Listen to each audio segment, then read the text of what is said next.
Rotary Club of Thane सेंट्रलतर्फे contest 2024 ही अंध खेळाडूंची राज्यस्तरीय क्रिकेट स्पर्धा आयोजित करण्यात आली आहे। ब्लाइंड वेलफेअर असोसिएशनच्या सहकार्याने ही स्पर्धा ठाण्यात सुरू झाली आहे। आज सोमवार आणि उद्या मंगळवार म्हणजेच 30 आणि 31 डिसेंबर रोजी ठाणे शहरातील कोटनाका येथील सेंट्रल मैदानावर या स्पर्धा सुरू झाल्यात। राज्यातील अंध क्रिकेटपटूंचे विविध संघ या स्पर्धांमध्ये सहभागी झाले आहेत। रोटरी क्लब ऑफ ठाणे सेंट्रलच्या वतीनं दरवर्षी या स्पर्धांचं आयोजन करण्यात येत आहे।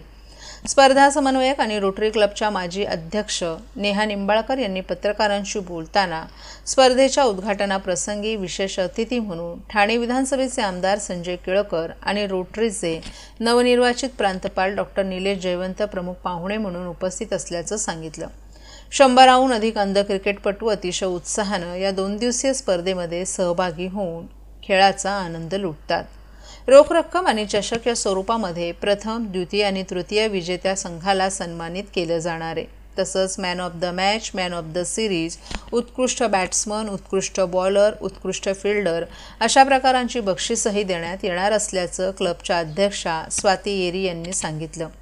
ही स्पर्धा राज्यस्तरीय असून या स्पर्धेतून राष्ट्रीय स्पर्धांसाठी खेळाडू निवडले जातात। 2 दिवस चालणाऱ्या या स्पर्धेसाठी खेळाडूंच्या राहण्याची सोय आणि जेवणाची सोय रोटरीच्या वतीनं करण्यात आली आहे। सामान्यांच्या दरम्यान वैद्यकीय सुविधा देखील पुरवण्यात येणार आहेत।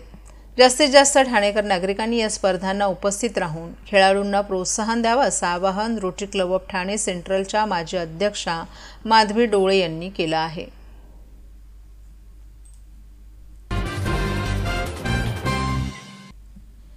मुंबई महानगरपालिकेच्या कोट्यातून ठाणे महानगरपालिकेला अतिरिक्त 50 MLD पाणी मिळावं यासाठी आमदार संजय केळकर यांनी आज दोन्ही महापालिकांच्या संबंधित अधिकाऱ्यांची मुंबईत संयुक्त बैठक घेतली। यावेळी मुंबई महापालिकेचे आयुक्त भूषण गगराणी आणि अतिरिक्त आयुक्त अभिजित बांगर यांनी सकारात्मक प्रतिसाद दिला असून अधिकाऱ्यांना तांत्रिक अडचणी दूर करून कार्यवाहीचे निर्देश दिलेत।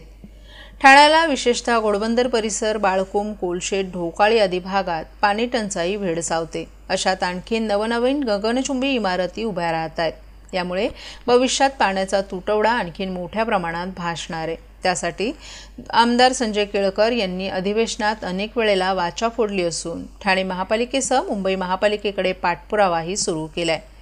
केळकर यांनी आज मुंबई महापालिकेचे आयुक्त भूषण गगराणी यांची भेट घेऊन या संदर्भात चर्चा केली।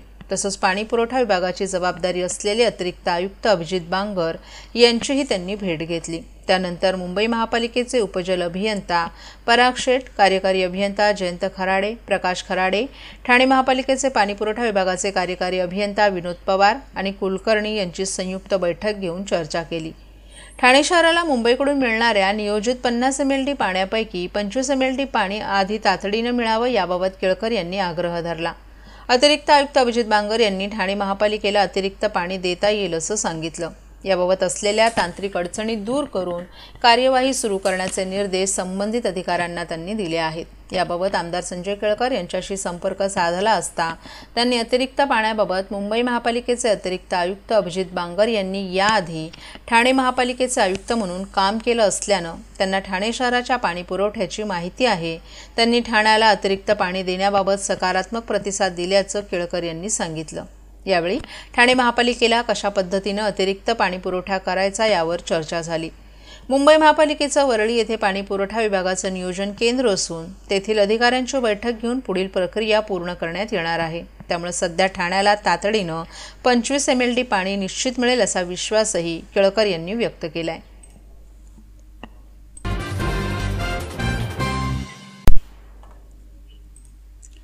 हिंदू धर्म हा कसा विज्ञाननिष्ठ आहे याबाबत उद्बोधक प्रवचन देत स्वामी श्री सवितानंद महाराज यांनी हिंदू धर्मातील विविध महानता विशद केल्यात।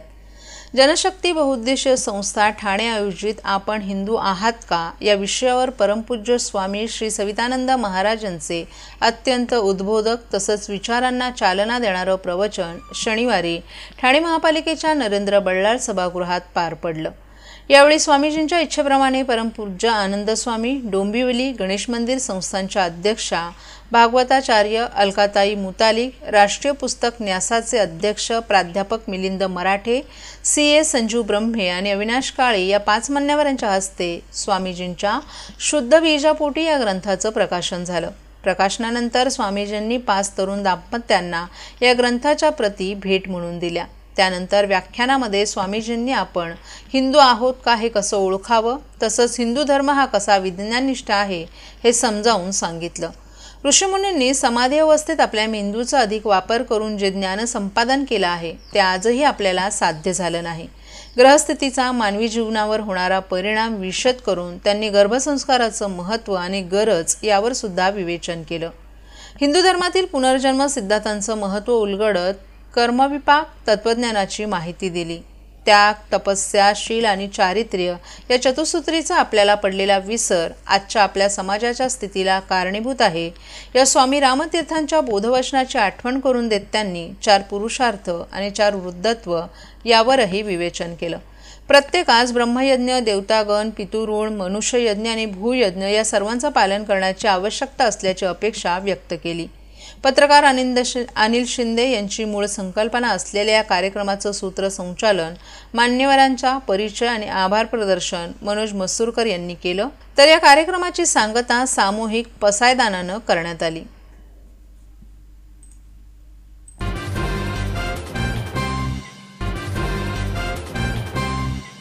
महाराष्ट्रातील भगिनींना आधार देणारी राज्य शासनाची मुख्यमंत्री माझी लाडकी बहीण योजना.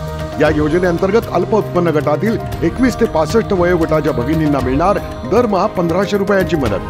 अर्ज करण्यासाठी 31 ऑगस्ट 2024 पर्यंत मुदतवाढ.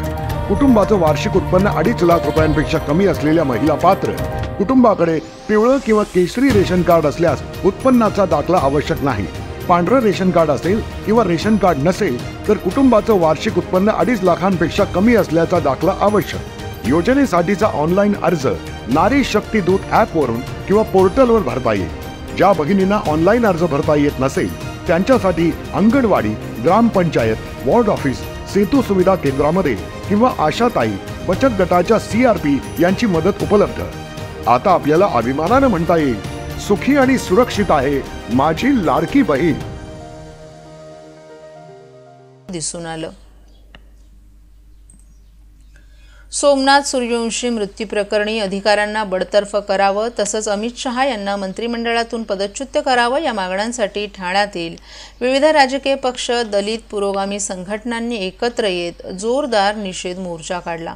या मोर्चात हजारो लोक सहभागी झाले होते. दरम्यान यावेळेस ज्येष्ठ आंबेडकरी नेते नानासाहेब इंदिसे यांनी हे आजचं आंदोलन सुरुवात असून यापुढे जर कारवाई न झाल्यास तीव्र आंदोलन राज्यभर होईल असा इशारा दिलाय. परभणी येथे दत्ताराव पवार या समाजकंटकानं डॉक्टर बाबासाहेब आंबेडकर यांच्या पुतळ्यावर दगडफेक करून संविधानाच्या प्रतिकृतीची मोडतोड केली होती. त्याच्या निषेधार्थ सुरू असलेल्या आंदोलनाचं चित्रीकरण करणाऱ्या सोमनाथ सूर्यवंशी या तरुणास अटक करून बेदम मारहाण करण्यात आली. यामध्ये या तरुणाचा मृत्यू झाला.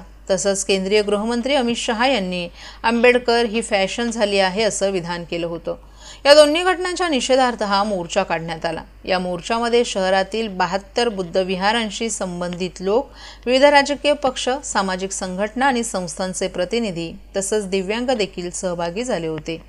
यावेळेस मोर्चेकरांकडून छत्रपती शिवाजी महाराज की जय, राष्ट्रपिता ज्योतिराव फुले यांचा विजय असो, राजश्री शाहू महाराज यांचा विजय असो, डॉक्टर बाबासाहेब आंबेडकर यांचा विजय असो, जिंदाबाद, संविधान जिंदाबाद, जब तक सूरज चांद रहेगा, बाबा तेरा नाम रहेगा, सोमनाथ सूर्यवंशी अमर रहे, राजीनामा द्या, अमित शहा राजीनामा द्या अशी अनेक घोषणा देण्यात आल्या.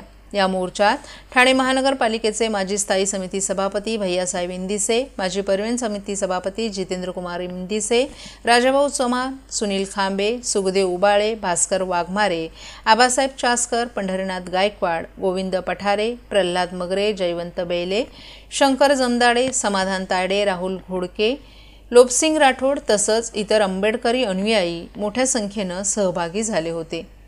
अमित शहा यांनी केलेला बाबासाहेब आंबेडकर यांचा अपमान हा देशाचा अपमान असल्यामुळे प्रधानमंत्र्यांनी आपली भूमिका जाहीर करण्याची गरज आहे. तर सोमनाथ सूर्यवंशी प्रकरणात दोषी पोलिसांवर कारवाई झाली तरच भीमसैनिकांचा राग कमी होईल असं नानासाहेब इंदिसे यांनी यावेळी सांगितलं. सोमनाथ सूर्यवंशी हत्या प्रकरणातील विविध पोलीस अधिकाऱ्यांना बडतर्फ करून IPC 302 तथा BSS 103(1) अन्वये गुन्हा दाखल करून त्यांना अटक करावी, त्यांच्या कुटुंबियांना 1 कोटीचं अर्थसहाय्य आणि शासकीय नोकरी द्यावी। तसेच अमित शहा लोकसभेत द्वेषातून डॉक्टर बाबासाहेब आंबेडकर यांच्याबाबत अपमानकारक विधान केलं असून मात्र अद्यापही त्यांनी माफी मागितली नाही। त्यांनी देशाची माफी मागावी, तसंच त्यांना केंद्रीय मंत्रिमंडळातून काढून टाकावं आदी मागण्यांचं निवेदन ठाणे जिल्हाधिकारी अशोक शृंगारे यांच्यामार्फत पंतप्रधान नरेंद्र मोदी आणि मुख्यमंत्री देवेंद्र फडणवीस यांना यावेळी देण्यात आलं।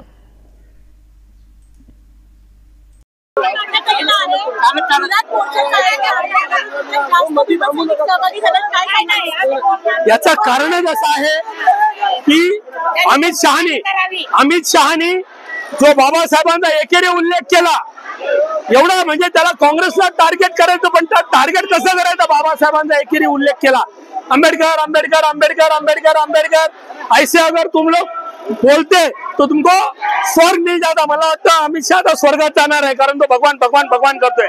आम्ही कलेक्टर बनतोय, IAS ऑफिसर बनतोय, IPS ऑफिसर बनतोय, डॉक्टर बनतोय, इंजिनियर बनतोय का? आम्ही Ambedkar Ambedkar Ambedkar Ambedkar Ambedkar because of Ambedkar is passion of the way. हा जगण्याचा मार्ग आहे, बाबासाहेबांचा जगण्याचा मार्ग आहे।